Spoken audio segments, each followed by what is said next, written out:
Уже через 2 недели тысячи детей пойдут в школу. И до 20 августа все образовательные учреждения столицы должны соответствовать нормам пожарной безопасности. Здание школы номер 9 – одно из старейших каменных строений в Якутске. Было построено еще в далеком 1949 году. Несмотря на возраст, школа оборудована всей необходимой современной техникой для предупреждения пожаров. То включаются вот эти лампы сразу. Аварийное освещение. Да, аварийное освещение. Все это работает. Так они у вас на аккумуляторах. Приемка пройдена, замечаний нет. Школа ко встрече детей готова. На сегодня проверку прошли 28 учреждений из 68.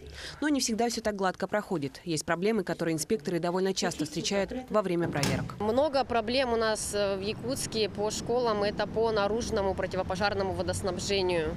Не у всех есть возможность установить либо пожарные гидранты, либо емкости. Ну, тоже с этим вопросом работаем. Захламленные пожарные выходы, помехи на путях эвакуации – тоже не редкость. Выявляет, предписывает устранить нарушения.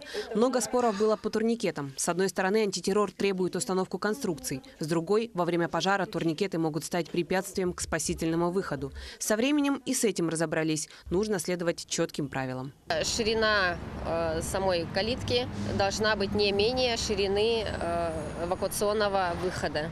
Так, это первое.